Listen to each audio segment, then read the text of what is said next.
तब लग जोगी जगत गुरु, जब लग रहा है निराश, और जब आशा मन में भई जग गुरु और जोगी दास। महाराज जी, एक शिष्य होने के नाते हमारा सबसे महत्वपूर्ण कर्तव्य क्या है? अपने गुरुदेव की आज्ञा का पालन करना ही सबसे श्रेष्ठ उपासना है। जो गुरुदेव की आज्ञा पर अपने प्राणों को भी बलिदान कर देते हैं वो सीधे भगवान को प्राप्त होते हैं। गुरुदेव की आज्ञा बहुत कठिन है पालन कर पाना, क्योंकि मनमुखी चाल है। मन के विरुद्ध गुरुदेव की आज्ञा होती है तो उस आज्ञा का पालन करना बड़ा कठिन है। अगर आज्ञा पालन कर ले गए तो माया मुक्त हो गए। मोक्ष मूलम गुरु कृपा, गुरु प्रसन्न हो गए सब काम बन गया। पर गुरु को प्रसन्न करना साधारण बात नहीं। वो सेव संता रुपया से जो प्रसन्न होते हैं वो गुरु ही नहीं होते। गुरु वही होते हैं जो भजन और सच्चे अच्छे आचरणों से चले तो गुरु प्रसन्न होते हैं। तब लग जोगी जगत गुरु, जब लग रहा है निराश, और जब आशा मन में भई जग गुरु और जोगी दास। महाराज जी, यदि गुरु राधा नाम जपे और शिष्य राम नाम जपे तो क्या धाम में गुरु और शिष्य साथ भगवान के रहेंगे, एक ही भगवान के? ऐसा कहो गुरु आज्ञा कर दे कि तुम राम राम जपो तो फिर गुरु का धाम अलग होगा, शिष्य का धाम अलग होगा। क्योंकि गुरु जहां जाएंगे जिस नाम और मंत्र से, वहां तुम थोड़ी पहुंच पाओगे, ये बात होती है। वैसे तो प्राय देखा गया जो गुरु देता है वही नाम मंत्र जपा जाता है। जब तक गुरु नहीं मिलता तब तक अपने मन से जो हम जपते हैं वो बात अलग है। जब गुरु मिले तो जो गुरु दिया मंत्र उसी को हम जपते हैं। नैतिक जी, राधे राधे। महाराज जी, आपकी कृपा से इस मार्ग पे चलने का प्रयास कर रहा हूँ। महाराज जी, आपके वचनों को अनुसरण भी कर रहा हूँ। महाराज जी, पर महाराज जी, हरिवंश धर्म को कैसे अच्छे से निर्वाह करें ये समझ नहीं आ रहा। महाराज जी, कभी कभी माया गिरा देती है बार बार। प्रगट धर्म जैसे जानिए, श्री हरिवंश नाम जाहिए, नाम सिद्ध पहचानिए। हरिवंश धर्म उसी के हृदय में टिकता है जहाँ नाम है। राधा वल्लभ श्री हरिवंश, राधा वल्लभ श्री हरिवंश, राधा वल्लभ। हरिवंश भरोसे भय निडर। जब खूब नाम जप करेंगे तो हमें हरिवंश का भरोसा हो जाएगा, और जब भरोसा हो गया तो बड़े से बड़े संकट से निवृत्ति हो जाएगी, बड़े से बड़े विपत्ति से बच जाएंगे। एक बार गंगा यमुना बाई थी हमारे हरिवंश महाप्रभु की शिष्या, तो वो बाल ब्रह्मचारिणी तो चमक रही थी। अब पुराने फटे पुराने कपड़े पहने यमुना स्नान करके जा रही थी।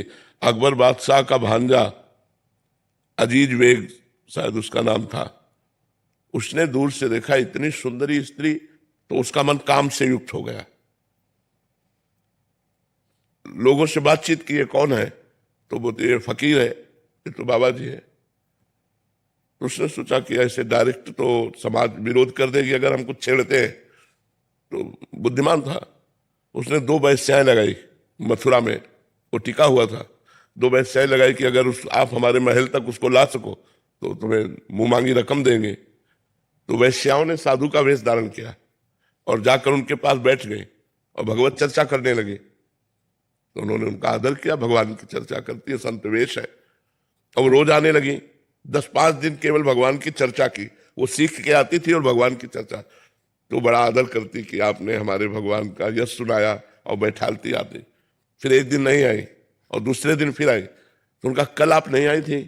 तो बोले हमारे यहाँ एक बड़े संत आए हैं, उनकी सेवा में हम लोग थी, तो अगर आप चाहें तो चलें, आप भी दर्शन कर लें। पहले तो उन्होंने ना कहा कि हमें जरूरत नहीं कहीं जाने की, पर जब उन्होंने बहुत प्रार्थना की तो उनके मन में आया संत दर्शन के लिए जाने में क्या परेशानी है, तो उनके साथ मथुरा चली गई। जब महल दिखाया तो पहली शंका हुई कि संत महल में कैसे। फिर उनका संतों का क्या, महलों में कोई बुला के रख ले तो अंदर गए, जो अंदर गई बाहर से सिटकिनी मार दी, दरवाजा बंद कर दिया। तो उनको शंका हुई, सामने देखा अजीज बेग, और वो कामाशक्त एकदम, अब अधिकार और पद सब कुछ है, और वो भिक्षावृत्ति से जीने वाली। तो उसको नजर में आ रहा था कि क्या है ये, वो भोगना चाहता था। जो ही आगे बढ़ा, तुम का रुक जाओ, कदम आगे मत बढ़ाना, मुझे असमर्थ मत समझो, बस आंख मूंदी श्री हरिवंश श्री हरिवंश श्री हरिवंश श्री हरिवंश। रसिक अनन्यमाल में लिखी हुई चरित्र लिखा हुआ है। जे महाप्रभु का नाम लिया, श्री हरिवंश श्री हरिवंश, भयंकर बबर शेर प्रकट हो गया बीच में, और बाई जी गायब वृंदावन। बाई जी को उठा करके भगवत शक्ति ने वृंदावन रख दिया, और वहां उसके सामने सिंह जब दहाड़ा तो बेहोश होकर गिर गया। वो जो ही होश आता सोई वो सिंह की दहाड़ हुई, घबरा गया। बड़े बड़े पंडितों को बुलाया कि ये हमें क्या हो रहा है, तो उनका अपराध बन गया, जाओ उनके चरणों में पड़ो, साधारण नारी नहीं है, वो भगवान की भक्ता है। तब आकर वृंदावन में उनके चरणों में गिरा और बहुत सोने चांदी की असरफियां और धन दिया। तो उनका ये सब नहीं चाहिए, ये सब बांट दो वृंदावन के ठाकुरों की सेवा में, और आज के बाद किसी भी भक्ता नारी के प्रति कभी ऐसा गलत चिंतन मत करना, नहीं तो तुम्हारा सर्वनाश हो जाएगा। तो खिलवाड़ थोड़ी है जो भगवान का भजन करते हैं। हरिवंश भरोसे भय निडर नित्य गर्जत हरिवंश बल। जब हमारे नाम होता है तो एक बस्ती होती है, भगवान रक्षा करते हैं, भगवान सब बचाते हैं। तो इसलिए हमें खूब नाम जप करना चाहिए और भगवान का भरोसा रखना चाहिए, आचार्य गुरु का भरोसा रखना चाहिए, वही हमारी रक्षा करते हैं। महाराज जी, जैसे सेवक वाणी जी में हरिवंश के बारे में बताया कैसे कैसे आचरण होना चाहिए, पर जो हमारे अलग आचरण, तहाँ तहाँ उदारता सकामता, तहाँ नहीं कृपालुता विषय किए। हरिवंश नाम लीन जे अजात शत्रु ते सदा, प्रपंच दम्भ आदि दे तहाँ कछु न पेखिए। जो नाम जप करता है सब ठीक हो जाता है। प्रज्ञा पांडे जी, काशी से। राधे राधे महाराज जी। महाराज जी, हम अक्सर मोह को ही प्रेम समझ बैठते हैं। महाराज जी, क्या किसी एक व्यक्ति से निश्चल प्रेम करना ईश्वर तक पहुंचने का मार्ग बन सकता है? व्यक्ति से स्वार्थ भरा प्रेम होता है, जिसे हम प्रेम कहते हैं, उसमें वासना होती है, उसमें काम होता है। और जहां काम होता है, जहां काम तहां राम नहीं, और जहां राम नहीं काम। एक जगह दिन और रात नहीं मिल सकती, रात है तो दिन नहीं, दिन है तो रात। तो काम है तो राम नहीं, राम है तो काम नहीं। हम किसी भी व्यक्ति से, चाहे स्त्री से या पुरुष से, अगर लगाव रखते हैं तो कोई स्वार्थ बुद्धि होती है, कोई अपना मतलब निकालना होता है, अपनी वासनाओं की पूर्ति होती है। जैसे कोई लड़का किसी लड़की से कहता है मैं आपसे बहुत प्यार करता हूं, ठीक है आप प्यार कीजिए, मैं कभी शरीर छूने नहीं दूंगी। फिर आप देखो उसका प्यार किस रूप में आएगा। फिर वो प्यार करता है कि छूने नहीं दूंगी, दूर से बात करो, करो हमसे प्यार। कौन प्यार करेगा? बिल्कुल नहीं। यहां लिखा लेना, वहां लिखा लेना, प्राण समर्पित करने का नाटक करना, लेकिन वो अपनी वासनाओं की पूर्ति चाहता है, इसलिए वैसा करता है, चाहे लड़का हो चाहे लड़की हो। यहां प्रेम कहां है? प्रेम है कामना रहितम, और आपका प्रेम है कामना सहितम। कामना के बिना आप प्रेम कर ही नहीं सकते। और प्रेम शुद्ध होता है कामना रहितम, सूक्ष्मतरम, अनुभव स्वरूपम, प्रक्षण वर्धमानम। कहां प्रेम है?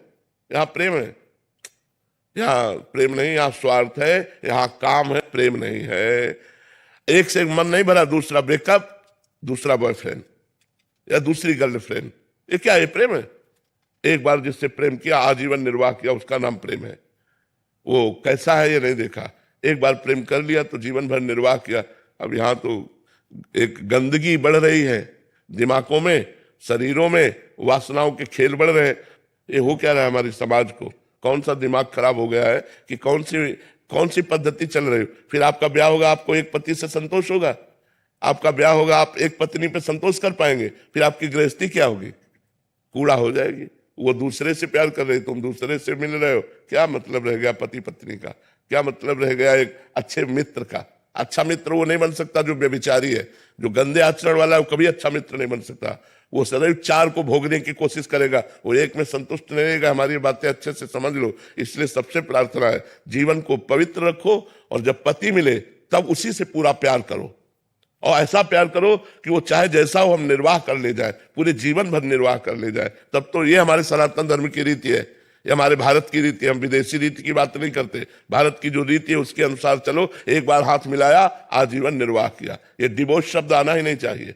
तो ये क्यों आता है? व्यभिचार प्रवृत्तियां इसलिए आता है, आज इससे, कल उससे, परसों से,